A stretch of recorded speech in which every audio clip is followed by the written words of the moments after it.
with a 64 present. A Playguide and video review. Sit back and enjoy the show.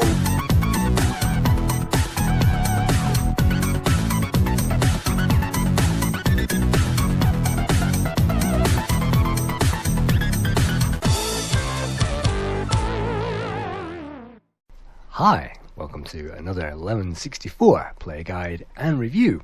In this very first fan requested review, we will be taking a look at Impossible Mission, which was published by Epyx in 1984. Another visitor.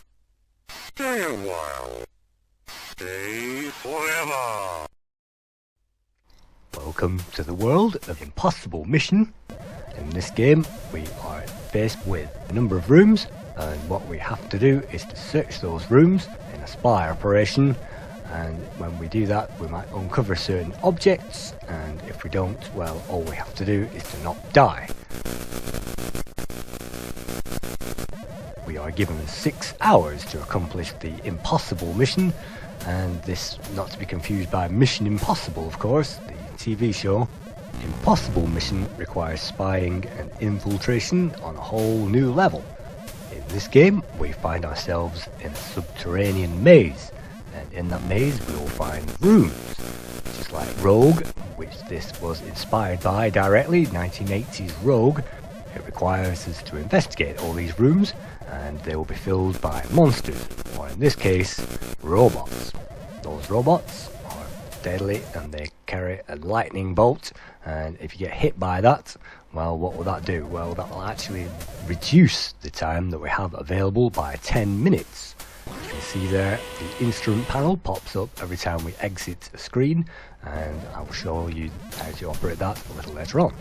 But for the most part, this game involves searching all these objects, and when you're not doing that, you are figuring out how to get to these various objects, and having done so, the room is then clear, you can move on to the next one. So you can provide yourself with amazing leaps of faith, and as long as we land on a platform, we won't die. That's the good news. The only thing which will kill us on these levels is our own stupidity, of course, and our own slow reactions. But it has to be said that these rooms do require memorizing, and some of those play unfairly until you've memorized the pattern. On this particular room, if you don't run hell for leather for that platform, as soon as you enter that room, then you will be got by that ball. And yes, if we exit the room and enter it, that will reset all the contents of that room, which is great. And so let's push that ball down, that's how you get rid of it. So there are solutions and tips to remember, even though this maze will be randomly generated every single time you play the game. And so moving on there, by pressing fire in that hallway, that gives us access to an options screen there, and by accessing that computer, that will actually give us a number of options, as we shall see later on. But that particular room needs a snooze icon, a robot freezer, a sleep, and I have yet to pick one of those up, and I'll be showing you the benefits of that later on. But some rooms, as you can see, the robots do not fire their lasers, and as long as you get out from under their feet, we can actually search those items, and if we are quick, we won't get killed. So obviously contact with those is lethal. Oh, that's great, that's a robot snooze icon. We can now use that on the previous room, but let's just check these sofas out. Oh, unlucky. Look at that, one lamp remaining. So let's not use the snooze on this level. Let's just search that one lamp. By searching, we can not only gain robot freeze icons, but we can also actually find tiles as well. There are 36 tiles in this game, and unfortunately we will not be collecting them all on this playthrough, because it's been quite some time since I've played this game. But what we have to do is to sweep and clear these rooms, and simply accumulate as many tiles as possible, and then at the end of this game I'll be hopefully showing you how to use those. Meanwhile, on the Commodore 64 there, I'm going to use the temporary disabled robot that we found in that previous room, and now hopefully we can investigate with this room without getting fried, because those things are lethal, particularly the one in the top corner there, and I remember to my cost that unless you use that, it's impossible. If you walk into those, even while they are snoozed robots, then that will still, unfortunately, kill us. Yes, those robots will recover after a certain period. I'm actually finding more tiles there, but the player at this stage has virtually no idea what they're supposed to be doing. And if they read the manual, that would explain that Professor Atombender was responsible for all this.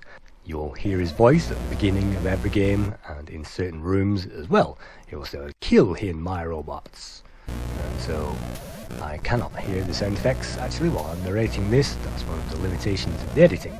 But I can certainly see there that I'm in with that bookcase, and if I drop down, hopefully I won't get fried.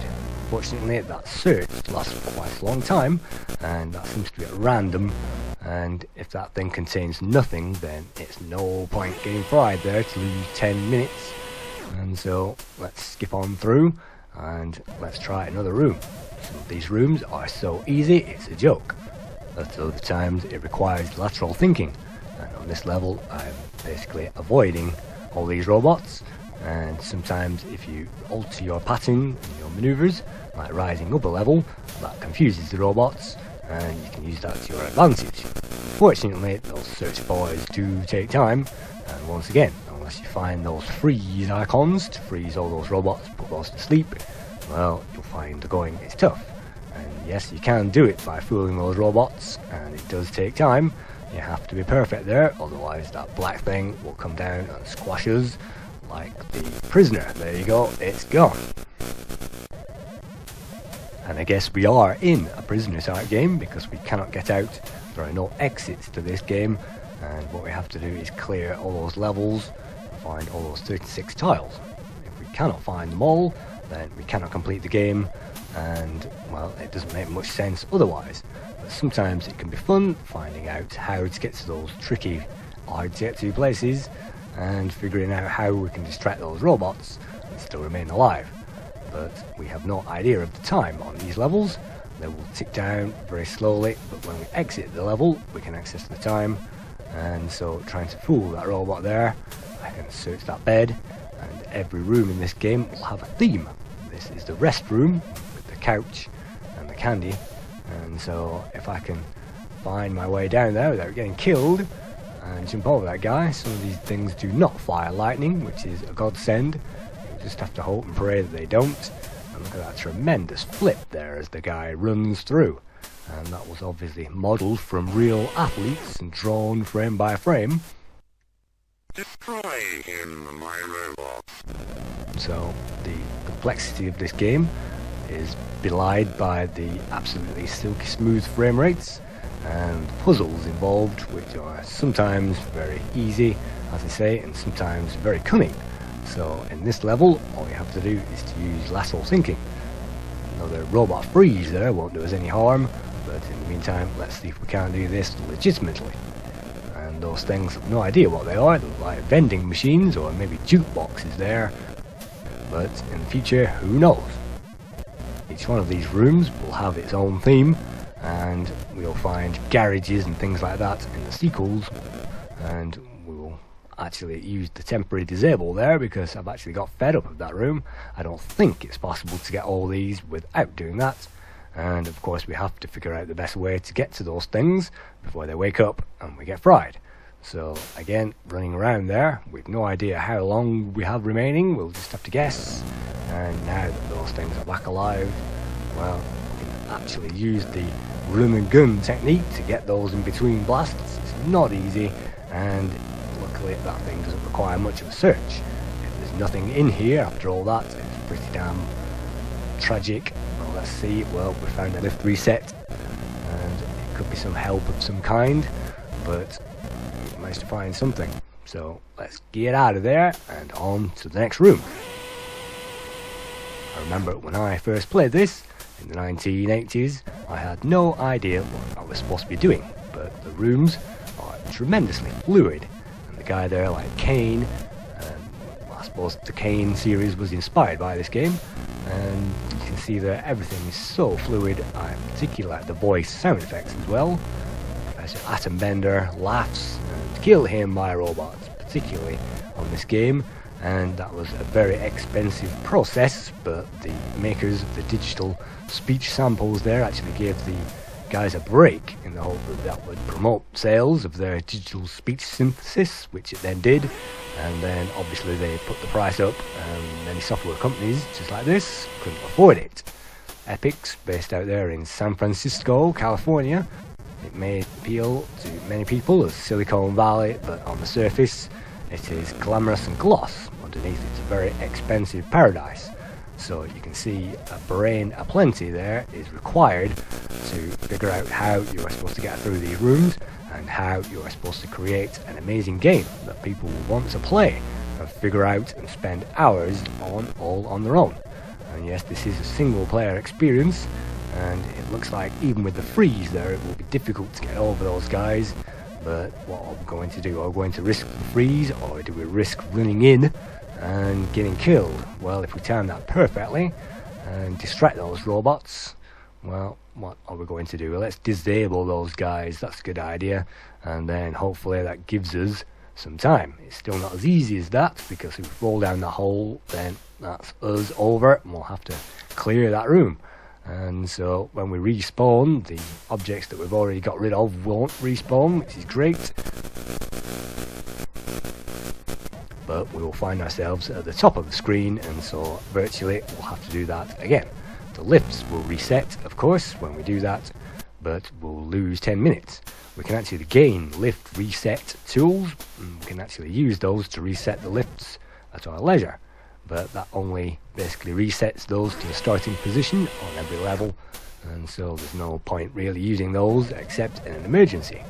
The hardest part of all these games is to try and memorize this maze, and if you forget where you are in this maze, you might end up backtracking into places that you've already been to, and in this case it's possible to do that because we've actually not completed and not swept this level.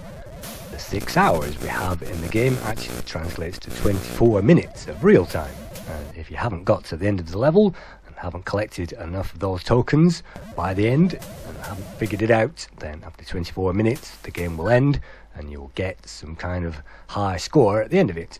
And the more things you figure out, the better. You can see there, if I press fire on the corridor there, I can actually pull up my computer, and in there that stores all the tokens there that I've managed to collect. And so those objects, those tiles, can be placed one on top of each other, and if you place 4 tiles on top of each other, so the black square actually goes onto the correct colour, i.e. completely green, then that's 1 tile completed. And so 4 tiles on top of each other, the correct pattern of course, and so if you put the incorrect pattern on top of each other it won't let you, and you can swap those things around, you can flip those as we shall see later on, but we have not got enough of those tokens to make a tile. So unfortunately let's carry on and let's see if we can't find some more.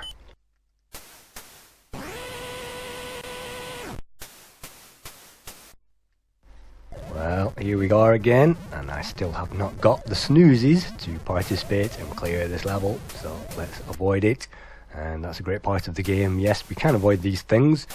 Unfortunately, what the player does not know is you have to sweep and clear these rooms on time, and if we dally and delay just a little bit and we don't clear those screens all the way and we have to backtrack, well, we will not have enough time to complete the game and find all those tokens in the first place. And that is quite annoying, because unless you have the perfect formula and the way to defeat these rooms, then you won't progress in the game, and even doing stunts like this is wasting time, as we shall see later on. And it's possible to use the snoozes on every one of these levels and get rid of those the easy way, and fortunately we have not got any of those. If we take our time, it is possible to, well, it is usually possible to avoid that laser, and you have to wonder whether it's worth losing 10 minutes there to get killed. But yet again, if we rise and lower on that platform, that might distract the robots. So while I continue, there are 62 Epyx labelled games on the Lemon 64 website. Amongst those, of course, the summer games, winter games, world games and California games that we've seen already. Pit Stop 2, of course, and IK, the International Karate Games. So Epyx there with a legacy on the Commodore 64. With all these virtual deaths, time now becomes critical, although we don't know that we've actually not enough time to complete the game at this stage. Because of all these deaths, we have no idea. So anyone who's played this game will already know that I've probably killed my chances already. But anyone who's played this game will probably not know how to complete those mysterious items which appear every so often in a room with the large control panel. By pushing up when we walk towards that control panel, that will give us 3 random notes. By hitting those notes in an ascending order, that will often give us prizes.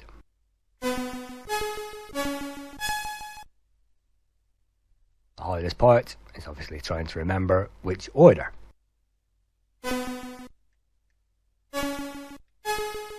This game was based on Simon. And just like Simon, I haven't got much of a memory for it.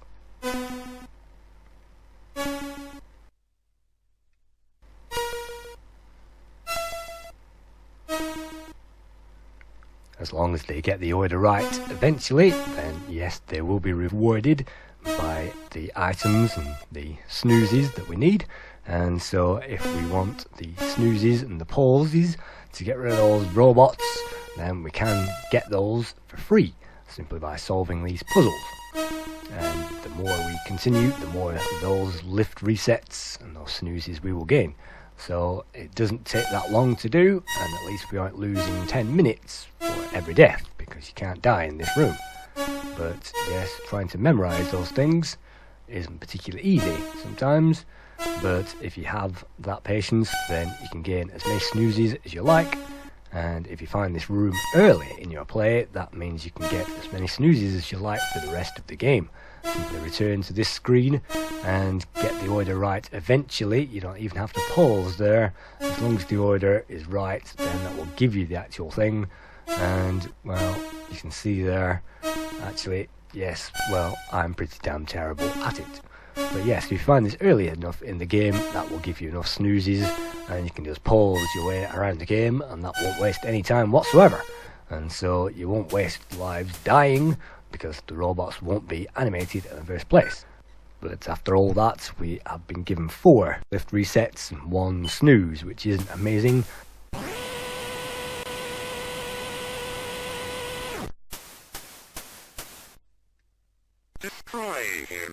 Sometimes it's worth pausing to take a look at the room, because some of these rooms are difficult, to say the least. So if we try to make that jump there, onto that platform, we have to be perfect, otherwise we'll die.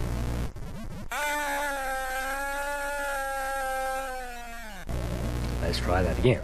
And at first glance it doesn't actually appear to be possible, because if we leap there, knowing the perfect leap, it is possible to perform pixel perfect leaps in this game, and the player will get to know the leap distance, but in this case you can see it doesn't appear even possible to get to the platform we need to get to because of the layout of the level, unless there is a trick to it. And yes, there is always a trick to it, and I don't think I ever figured out that room, even back when I knew what I was doing.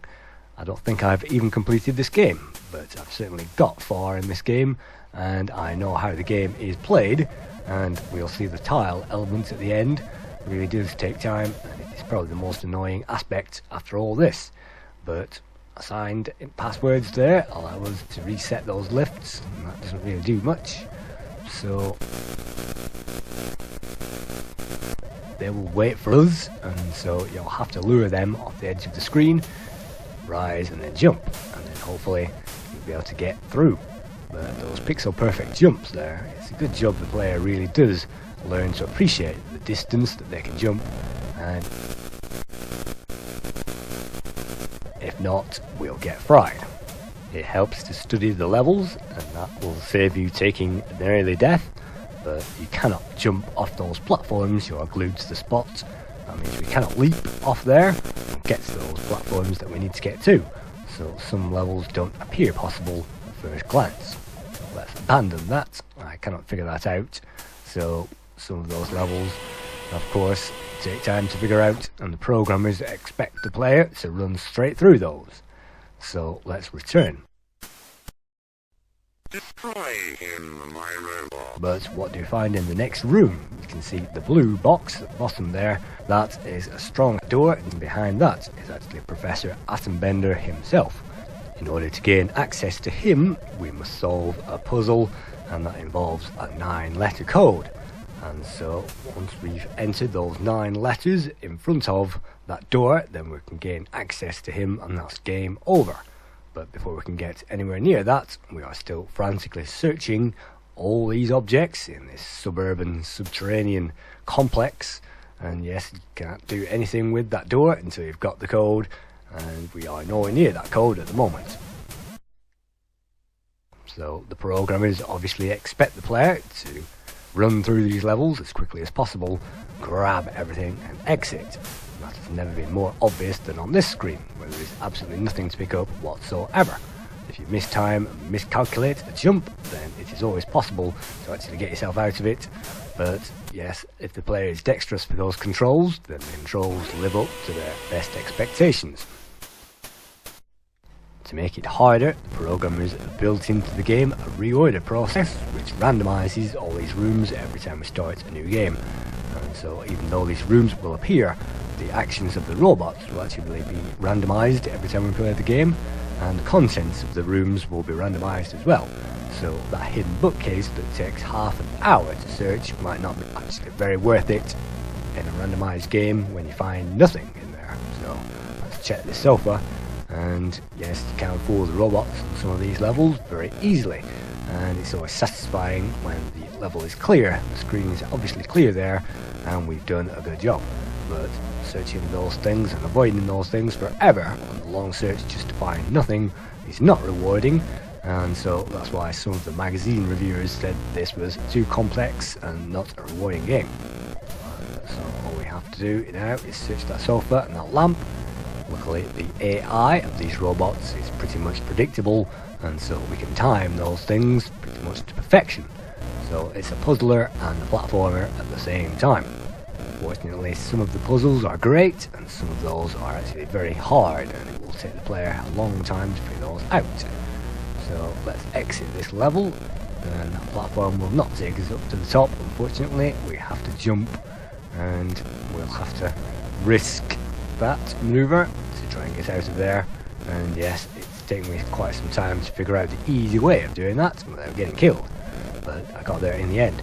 So each one of these rooms is a puzzle into itself, and you can figure out those little essences and little tricks to help you on the way.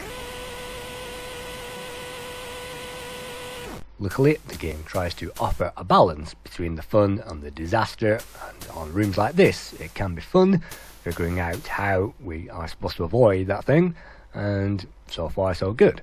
So sometimes this game could be fun, and sometimes it can't. So I guess it's one of those things which, if you're into platform games and you like puzzlers and search 'em ups, then it's a great one to check out. And searching all these things there, reminding us of the spy genre, checking out all those intricate details and clearing that level is, well, it's sometimes novel, and it went on to spawn a number of sequels.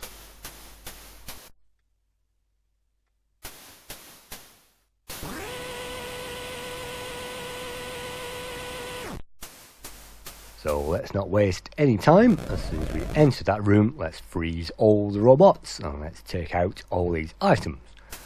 The only thing then is figuring out the layout of these platforms, and if you haven't remembered the game from some time ago, or you haven't played it recently, then you'll find that difficult and you'll find a hard time getting out there. But there you go. Let's search those items, and that's allowed us to get to that bottom level.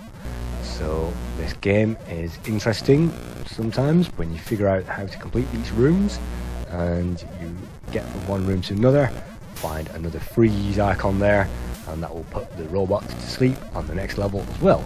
So if you can get a chain going of sleep after sleep, then these levels aren't too much of a problem.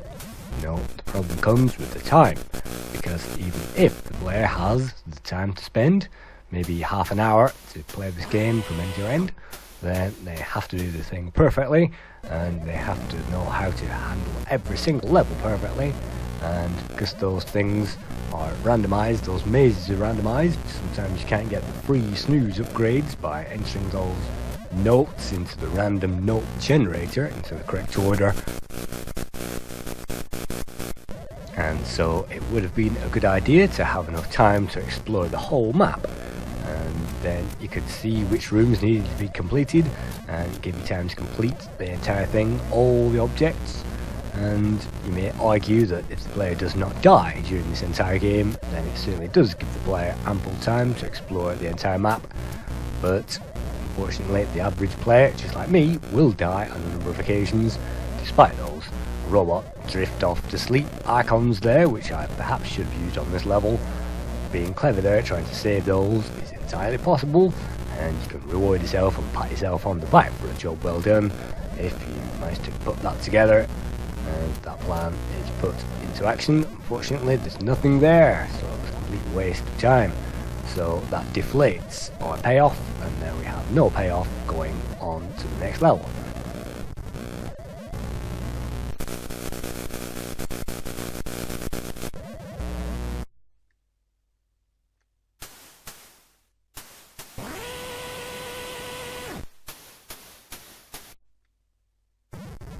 Some levels, just like this, are too hard for their own good, and I don't think I'm even going to attempt this level, even though I probably knew how to complete it at one time. Instead, we'll take a look at the instrument panel again by pressing fire. We can drag those things from our inventory bar, which is to the far left, and we can actually drag those onto the main screen. We can rotate those, we can flip those over, we can change the colour of those tiles as well. And the aim is to place 4 tiles on top of each other, so that black square turns fully green. So you can see some tiles there. They should hopefully slot into each other if we manipulate those and somehow get those to work. Unfortunately, they have to be put together in a specific order, and they have to be on the correct orientation and the right colour, of course. So that isn't always possible, and so that mirror image should be flipped actually to get anywhere near where I'm trying to get to at the moment, and it says there it cannot be overlapped. I have the right pieces there, you can see on the bottom, but I'm not managing to assemble those in the right order. And you can see there perhaps I haven't got the 4 to put those 4 in the right order as it happens in the first place. And one there looks like an umbrella, that's a mysterious item, and sometimes you might layer things on top of each other and they don't actually fit. Usually the colours match, but sometimes they don't, and if you look for round edges there on the blue tiles, sometimes they match, and sometimes you can match pattern for pattern there, but it's very difficult to do that in the main. And during this playthrough I'm determined to at least match a number of those tiles now that we've found those. So let's see if we can see anything that basically looks like the blue half of the black that we have on the other screen, and no, we do not.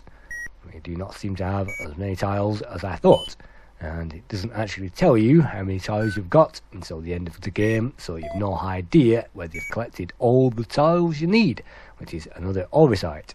You can see on the bottom there, the snoozes, we have 3 snoozes, which is great, but the lift inits there is actually the lift resets, and of course the reset and init are 5 characters each, so I don't know why init should be there, because that simply confuses the player. But those are the lift resets that we can use, which are pretty vacant. But let's try again, trying to get these things in the right order. And you can see there the icon in the very top right. We'll delete that from our mixer screen, so we have 2 tiles in the inventory and 4 in the mixer. Obviously if all 4 connect, then all 4 will disappear and we will get 1 letter, and we have a 9-letter code to find for the end of the game. You can see our time there, 3 hours 55 has already gone by out of the 6, so we have less than 2 hours to go. So you can see my futile efforts there to try and get some of these things connected aren't actually working, but we can, you see, drag those across, and if we have the ones to match the V shape there, in the inventory, well, that will complete that tile, so that's 2 out of the 4, but unfortunately we do not, so let's just clear the rest and skip on to the next level.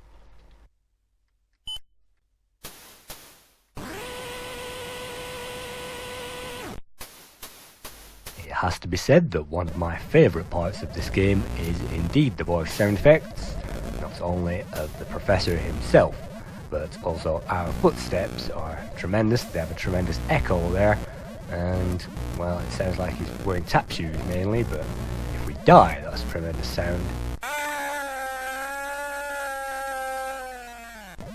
And sound effects, voice sound effects weren't that common on the Commodore 64.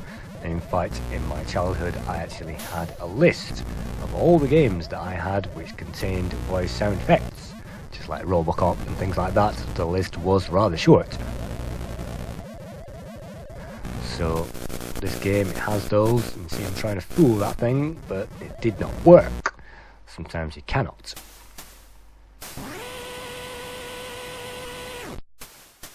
You can see our room map is filling up there, and we only have a few rooms now to find, and then we've found the whole map.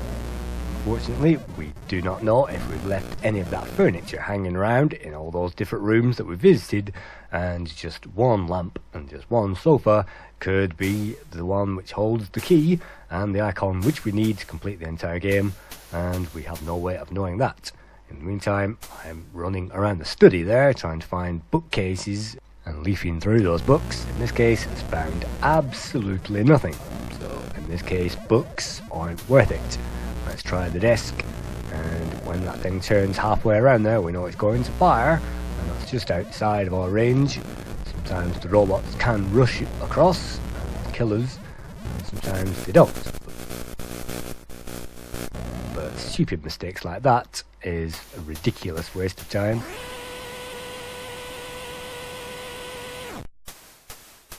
At this stage, we've been sat here watching this for over half of an hour, and we've been playing this together for a long time, and even the loading in this game takes maybe 10 minutes, so you have to add the loading time on top of that. So these things do drag, and by this time the player's abilities may have been a little slower, and their enthusiasm to progress to the end may be a little diminished, but let's continue anyway. Again, those controls really shine out in this game. Unlike so many amazing C64 games, the controls are immaculate. We can time those things to perfection, and if we make a mistake, we know it's our fault. So let's exit that screen once again, and we're not going to get very much further with the puzzle process either. I guess after playing this game over and over, then the professional player would get to memorise these icons, which way up they're supposed to be and which ones fit together with which. And then they can simply rush through this pattern and know precisely if they have enough keys, enough tiles to make those things complete. I have not got a clue at the moment, but if we found those round edges there, and we find another tile with round edges, this one will do, and we can recolour that to the same colour by dragging one on top of each other there. If that thing is in the right place, then these images will go together. So maybe that's in the wrong orientation. Let's try that again. And now they do fit together. So that's two patterns fitted together. And again, do we have the ones to fit? That's two fitted on the green and two fitted on the yellow, but unfortunately I can't see a pattern which fits that, so yet again, let's move on to another level.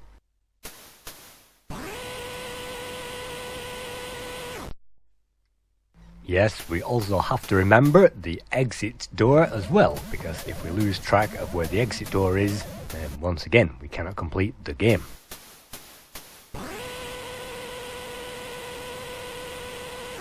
So let's speed up this last section of the game, because narrating this for half an hour gets pretty grueling, because I cannot think of anything more to say about this game, except for everything is smooth. I suppose it could have done with some more music, but everything else is very polished, down to the granite in the walls of those underground cavities. Even the fireplaces there, well designed, so the graphics are terrific. So Dennis Caswell there programmed this from top to bottom, apart from the voice sound effects, which are obviously great. And so the playability is great, it stands up.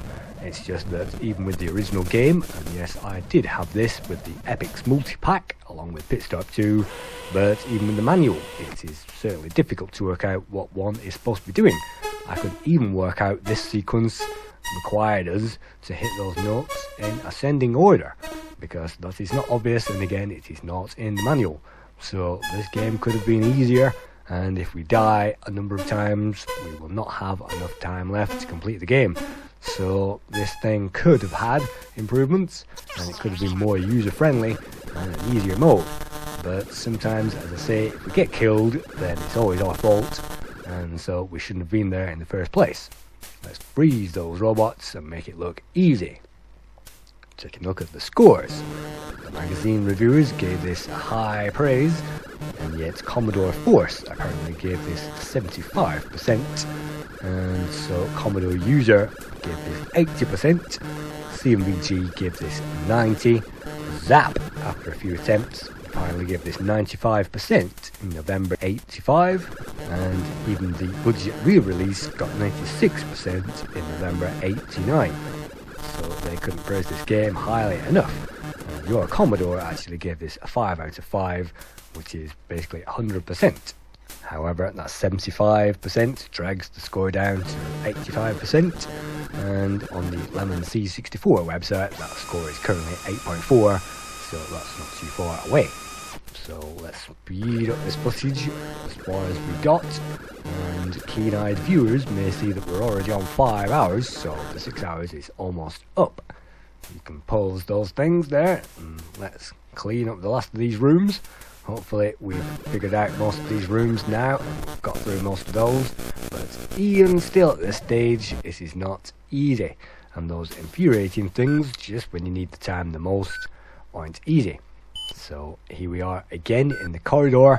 Let's see if we can link a few of those tiles together.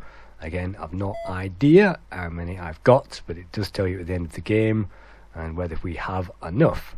But if we use the telephone in the bottom corner, we can actually call for help, and that will tell us whether we have enough or not. We can also realign the top corner of those tiles and flip those to the correct aspect using the telephone as a second option, so we can call for help in this game. You can literally call a friend and they will reorientate the one in the top corner. But in this case, it is not very helpful to do that. I'm still looking for those pieces to help those fit together. You can see those green ones obviously fit together somehow, and the other ones, well, they are difficult to find unless you've really memorized the pattern in the first place. So will it fit there? No, it obviously does not. Well, let's get rid of it. And so right at the end of the game, when you want the game to be really easy and fun, it is actually pretty infuriating. If you get two of those together, that's great, but that's countermeasured by the fact that we still need two of those to build up those three that we've managed to find, the yellow one, the blue one and the green one. We still need two tiles on top of those to even complete one key, and that will highlight the 9-letter word that we need to break into Elvin Atombender's computer complex. And guess what? If we cannot do that within the 6-hour barrier,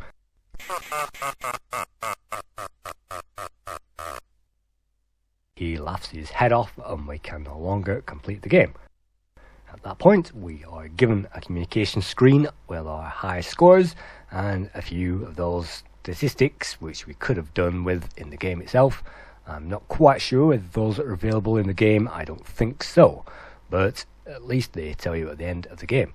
In general, I think this is highly polished and highly professional. I think it's just too hard for its own good.